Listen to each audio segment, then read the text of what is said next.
नमस्कार मंडळी. ठरलं तर मग या मालिकेचा आजचा म्हणजेच 3 फेब्रुवारीचा जबरदस्त भाग तुम्ही पाहत आहात.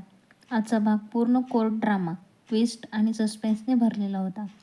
भागाची सुरुवात अर्जुन आणि इन्स्पेक्टर सावंत यांच्या चर्चेने होते. अर्जुन विचारतो की नागराज किल्लेदारला आज कोर्टात हजर करण्यात येणार आहे का?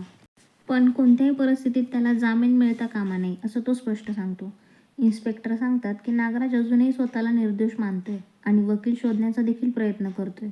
अर्जुन मात्र चिडतो आणि म्हणतो की कुटुंबाचा जीव घेण्याचा प्रयत्न करणारा माणूस निर्दोष कसा काय असू शकतो. दरम्यान इन्स्पेक्टर अर्जुनला एक महत्त्वाची माहिती देतो की 2 दिवसापूर्वी महिपत शिकरेला कोणीतरी वकील भेटायला आल्या होत्या आणि त्याचं नाव विशाखा प्रभू असं होतं. अर्जुनला हे नाव नवीन वाटतं आणि तो संशय व्यक्त करतो की ही व्यक्ती कोण असू शकते. त्याला असं वाटतं की कोणीतरी वेषांतर करून महिपतला भेटायला गेलं असावं. दुसरीकडे अस्मिता सचिनला फोन करते कारण तिला वाटतं की सचिन अन्नपाणी सोडून बसला आहे का. पण प्रत्यक्षात सचिन मजेत टी व्ही पाहत असतो आणि पॉपकॉर्न खात असतो. तो मुद्दाम फोन उचलत नाही आणि नंतर कॉलबॅक करून आजारी असल्याचं नाटक देखील करतो. अस्मिता मात्र त्याला दूर राहण्याचा सल्ला देते पण मनात काळजीही व्यक्त करते. सचिन मात्र मनातल्या मनात खुश असतो आणि अस्मिताला परत आपल्याजवळ आणायचा प्लॅन बनवत असतो. दरम्यान नागराजला वकील शोधण्यासाठी जेलमधून बाहेर आणलं जातं. तो अनेक वकिलांना फोन करतो पण कोणीही त्याची केस घ्यायला तयार नसतं. शेवटी तो भालेराव नावाच्या वकिलाला संपर्क करतो. तो केस घ्यायला तयार होतो पण अट घालतो की नागराज कोर्टात काहीही बोलणार नाही, सगळं तोच हँडल करेल. आणि कोर्टात कारवाई सुरू होते. नागराज कटघऱ्यात उभा असतो आणि सगळ्यांच्या नजरा त्याच्यावर असतात. नागराजचा वकील कोर्टात जामिनासाठी विनंती करतो आणि म्हणतो की नागराज प्रतिष्ठित व्यक्ती आहे आणि त्याच्यावर अजून गुन्हा सिद्ध झालेला नाही. यानंतर अर्जुन आपला युक्तिवाद सुरू करतो. तो कोर्टात सांगतो की नागराजने 22 वर्षापूर्वी संपूर्ण कुटुंब संपवण्याचा कट रचला होता आणि सुमनला किडनॅप देखील त्यानेच केलं होतं.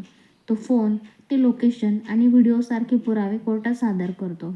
नागराजचा वकील मात्र या पुराव्यांवरती आक्षेप घेतो. तो म्हणतो की व्हिडिओ खोटा किंवा एडिट केलेला असू शकतो आणि लोकेशन हे सुमनला शोधण्यासाठी असू शकतं. तो फॉरेन्सिक रिपोर्टचा दाखला देतो आणि सांगतो की घटनास्थळी नागराजचे कोणतेही ठसे सापडले नाहीत.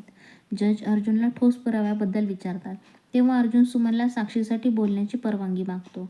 सुमन थोडी घाबरलेली असते पण धैर्याने कोर्टात उभी राहते आणि सांगते की नागराजने स्वतः गुन्ह्याची कबुली दिली होती.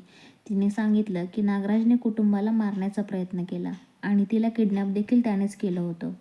नागराजचा वकील सुमनची उलट तपासणी करतो आणि तिला दबावाखाली साक्ष देण्याचा असल्याचा आरोप करतो.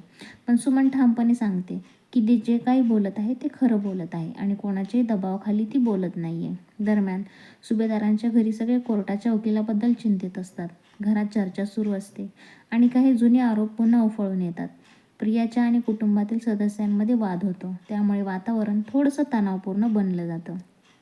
भागाच्या शेवटी वातावरण अधिकच गंभीर झालेलं दिसतं आणि याच्यावरतीच आजचा भाग संपतो मित्रांनो. आपण भेटूयात पुढच्या भागामध्ये. तोपर्यंत पाहायला विसरू नका ठरलं तर मग या मालिकेचा रिव्ह्यू एपिसोड. धन्यवाद.